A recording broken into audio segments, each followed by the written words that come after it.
Welcome, viewer, wherever you are. This is Morning Check. I'm your host, Nicholas Lelei. Along with me is Professor PLO Lumumba, the renowned professor in law. And therefore, this morning, nothing more but the BBI. Some outside there will say BBI Manenos. And we say welcome to Morning Check. Professor, welcome. Thank you. Thank you for inviting me to this session. And of course, we are doing this from your office. Who welcomes the other? You are now my host in this particular program, but I welcome you to my office to have this conversation around issues that I think are very important to this country and, in my view, this region. Prof, I can assure you that we are not going to take over the bedroom. Now, Prof, the animal or the elephant in the house is the BBI. Yeah. All debates have been going round about the question Kenyans are asking, is BBI a blessing to Kenyans so far? First of all, we must ask ourselves the question whether there is a debate going around. Because what I see and what I hear does not, in my view, constitute a debate. Of course, nobody can quarrel with any initiative that is designed to bring peace and to improve social cohesion in this country. So the Building Bridges project is touted as a project that is designed to heal Kenyans after post-election squabbles. But the question that we must ask ourselves, even before we talk about the debate on the BBI report, is this the first time that Kenya has gone through this kind of thing? The answer is no.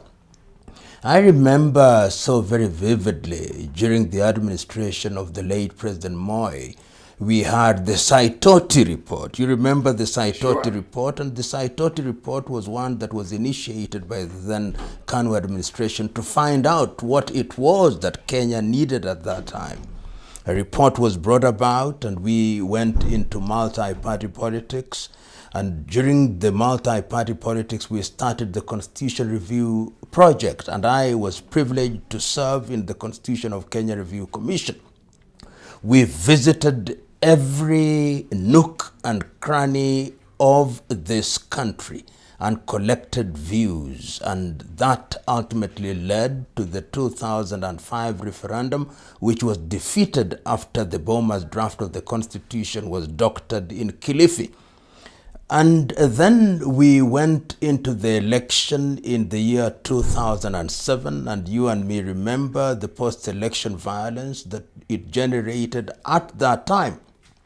The country was on the brink of a civil war.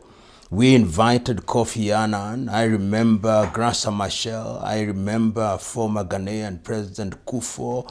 And the protagonists at that time were brought together. The major protagonists led by President Kibaki and Honorable Raila Amolo Odinga.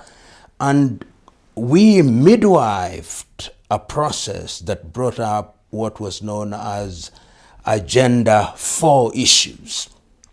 You remember then there were the immediate things to stabilize the country. Then we talked about dealing with the long-term issues, which also entailed looking at the Constitution. Ultimately, we had the National Accord and we had a government which can be described, for want of a better time, as a government of national unity. And we came up with the Constitution of Kenya 2010. It is on the basis of that constitution that quite a number of institutions were then created. We then had the Waki report that dealt with the issue of post-election violence, and it did not stop there. We had the Truth, Justice and Reconciliation Commission, TJRC, and we did not stop there. We went further and even looked at the Ndungu report on the question of lands that had been given out by the past administration, and we did not stop there. We even had a conversation around the Kenya we want. So the question is, why is it that as a country we keep on, after every election cycle, coming up with initiatives which are designed to repair the wounds of the nation? Even before we are through with the other, we look for another cure. And it is in this context that I'm asking myself whether it would not have been wiser to assess the efficacy or the working of the Constitution, which was also done. The former Auditor General Ouko, who is now out of office, was mandated to look at how this Constitution has worked, and he did give a report making several suggestions. And those suggestions included, among other things, that we needed as a country to examine our governance system. But good is never enough. So BBI comes, and we are now told that the BBI is the magic bullet. I pray that it is. But what are the critical issues upon which BBI is founded? I've had the occasion to read it. Just as before you proceed, whether that is applause and BBI we need it or not, you have enumerated a number of commissions and reports that have been brought about to Kenya. Do we need a change of constitution to implement such reports? You know, sometimes, many times I think that there is nothing wrong with the reports. That there is something wrong with us. Perhaps it is us that we should change. It is the leaders and the people who should change.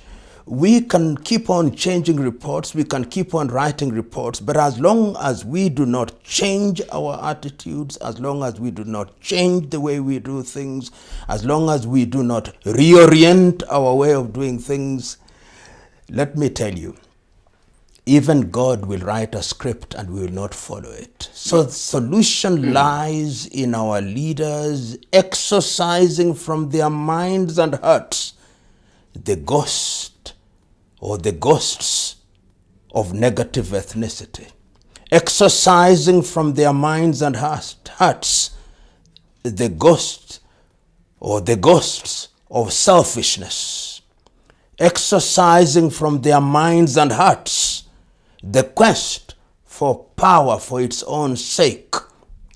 If we do that, then this country will be the great country that it ought to be. Laws in and of themselves without implementation has never changed countries, has never changed societies. If laws are not obeyed, then they are useless. I so very well remember in the 1960s a great Chilean president, Salvador Allende, saying, in Chile, we have all the beautiful laws except one law, the law that says that we should obey the other laws. I think he was being cynical. In Kenya, we have all the beautiful laws. When I hear people talking about inclusivity, wasn't devolution designed to bring about inclusivity? Has it brought about inclusivity? That is the question we should ask. I hear it being said that we should accommodate our sons and daughters with disability. Is it not true that in fact we have laws that deal with disability? I hear it being said that our women should be included in governance structures. Is it not true that we have seats that are dedicated to our women? I hear it being said that we should have cabinet secretaries renamed to ministers. Is it not William Shakespeare who said, a rose by any other name is a rose? So what does it matter whether they are called ministers or cabinet secretaries? I hear it being suggested now that we should draw ministers from members of parliament. Is it not about 10 years ago that we said that the best thing was to draw ministers from outside of parliament? There are many issues. And I am one who is slow to quarrel with any initiative whose agenda and design is to bring about unity. But we must ask ourselves, are we using Panadol to cure cancer? But while we ask all these questions, while we cast doubt, if not of passion to this process, the US seems to have legitimized the handshake and the BBA process. But why must we seek approval from other civilizations? The US and the US administration do not sit in this country. They do not live here. I am much more concerned with what Kenyans think. The problem that we have as Africans is that we are always seeking to be legitimized from outside.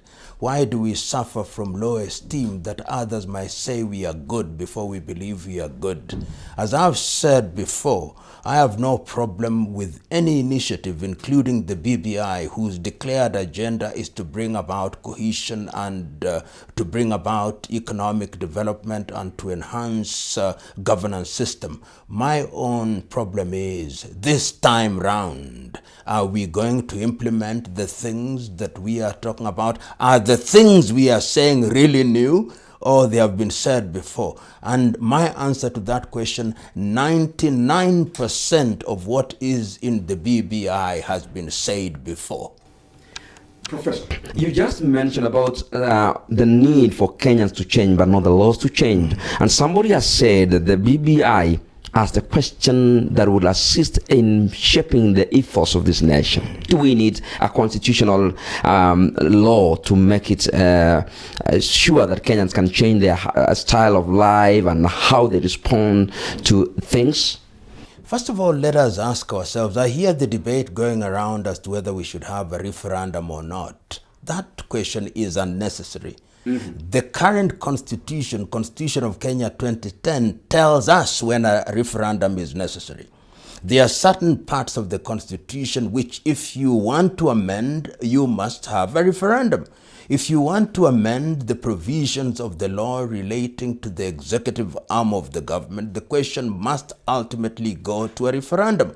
So it is not whether we like it or not, it is which are the parts of the Constitution which require amendment. I hear it being said, and it is suggested quite loudly in the BBI report, that in order to ensure inclusivity, we must have the office of the president. We must have the office of the deputy president.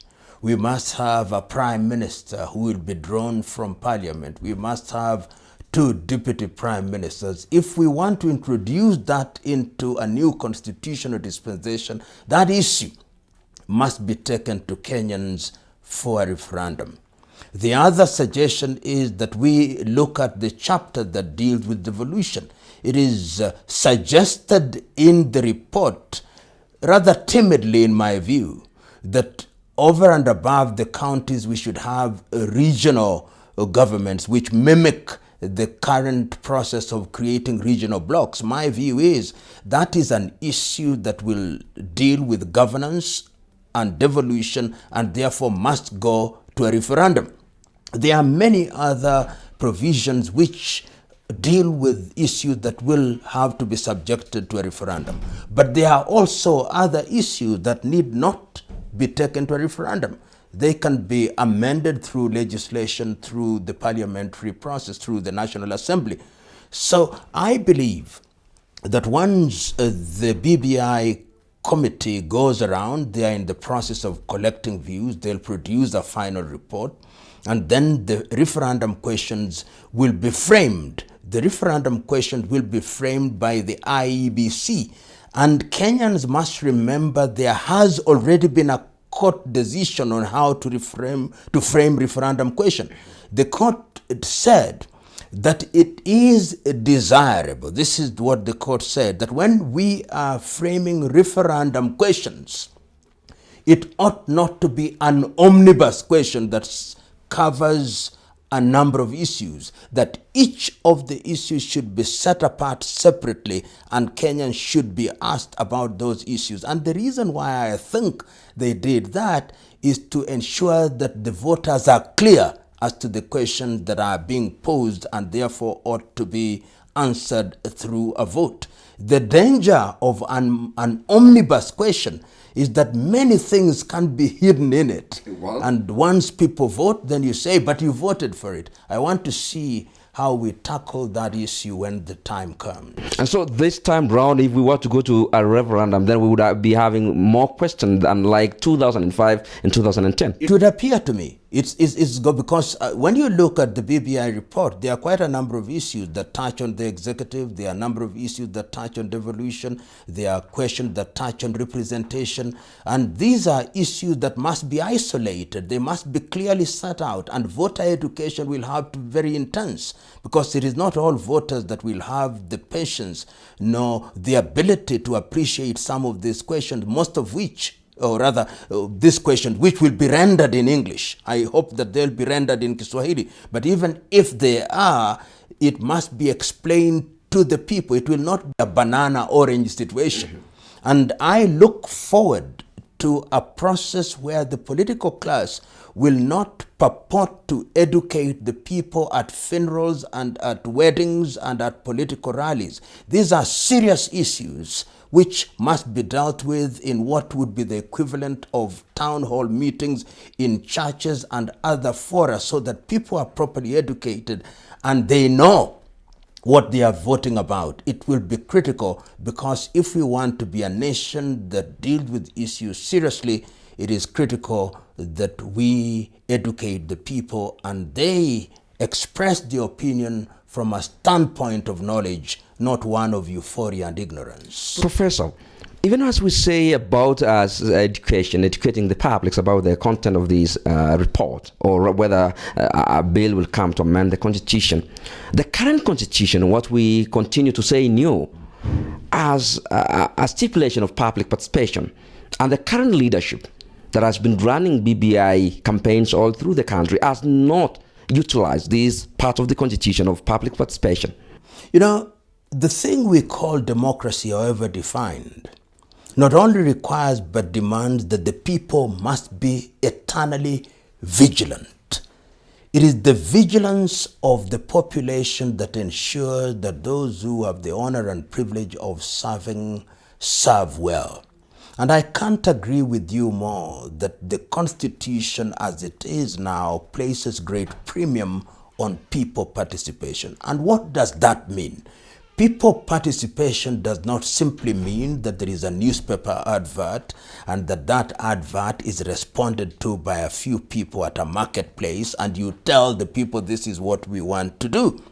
It means, from where I sit, that the things that are to be deliberated upon must be broken down to the people in the language in which they understand. And once they have been broken down, they express their views, and those views are taken on board, and if there is need to amend what was taken to them, it is amended and taken back to them so that they are satisfied that their views have been taken on board. And the experience that I have is that the so-called public participation in Kenya is a joke, for want of a better term.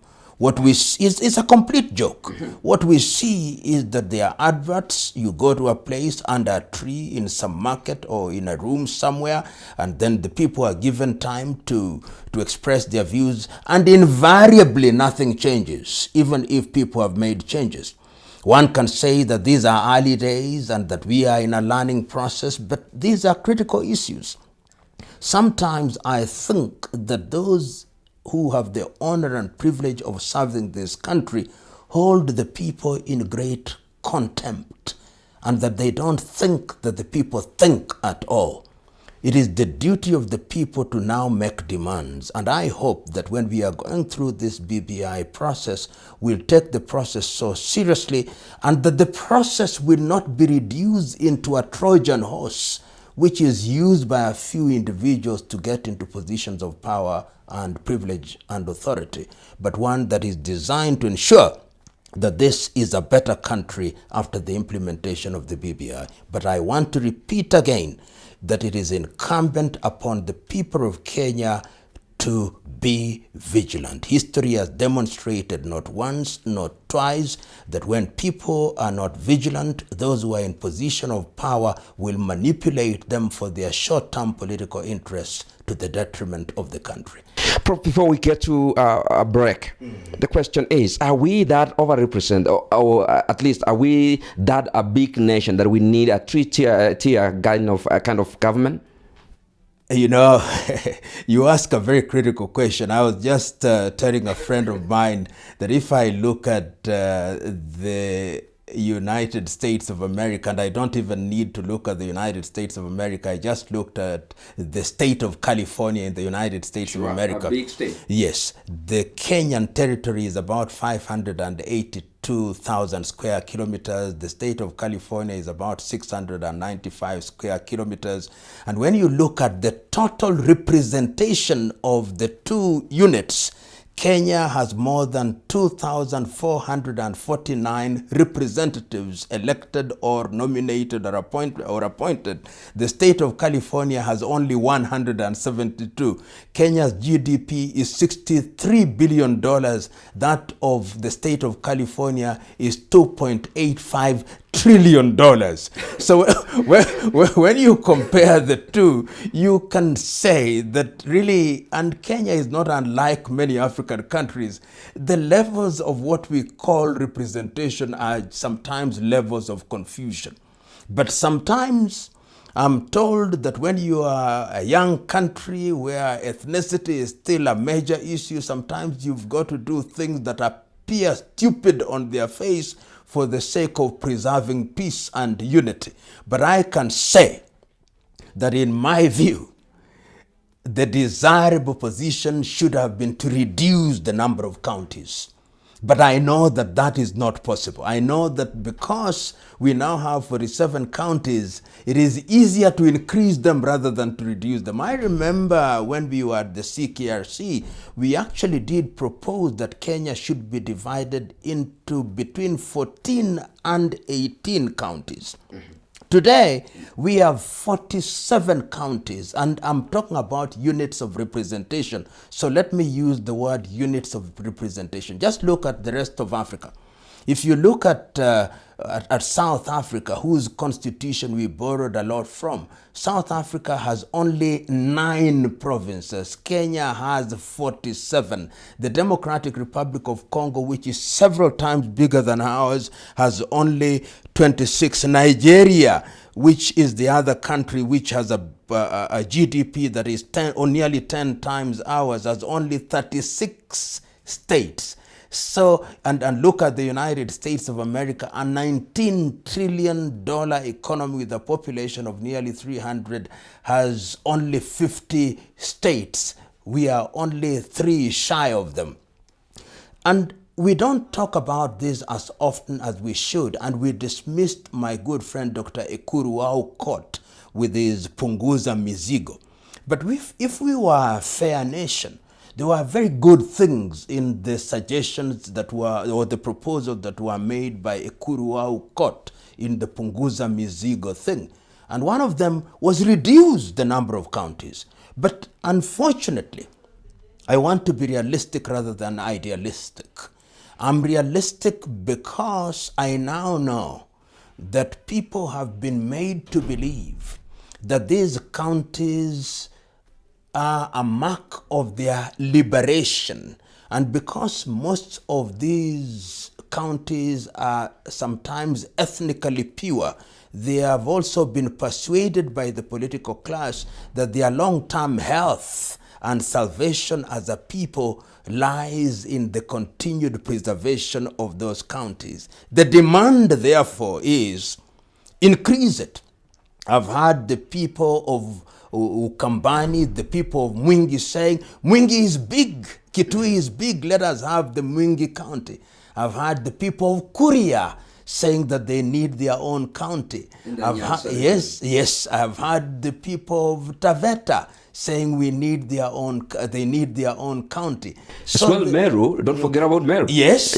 So the demand for increasing the counties is the one that is more popular. But popularity does not mean that they are right, because I think that many of these counties are economically not viable. They do not have tax base. And what we have seen thus far of these devolved units is that they are not even creative. They are simply looking to central government to fund them. One of the proposals, of course, is that the current allocation of the budget, that 15% should be enhanced to 45%. I've never found merit with that argument. The argument with which I've always found merit is you devolve the functions. Once you've devolved the functions, then the funds will follow the functions. And that is the way it is done. I am aware of countries such as Switzerland, which is a confederal state. I'm aware of countries such as Spain, and there are many other countries which are devolved. We can borrow from them in a creative way. But unfortunately, in this country, we are not engaged in the kind of enriching conversations. I don't want to call them debates. I want to call them conversation. We don't have conversations around the real game-changing issues. The day we begin to have those conversations, that is the day that the country will begin to realize our potential. Even in the BBI rallies, there is no way in which you can consult people at a political rally. You can only consult people in an organized environment where there is Q&A, where the people are allowed to articulate their views and express their opinions in an environment of sobriety. That would be the public participation that you so ably mentioned. What we have is that at political rallies, people's emotions are worked up and euphoria sets in and no debate. Prof, because of time, we take a break, but remember, I don't know what you say of the narrative of dynasties. Of course, what has happened? The DP has already said, yes, somebody is being used, yes, against me. Yes. Let's take a break, then we come back again and we deal with this so that we what you are saying. A short break, we're coming back.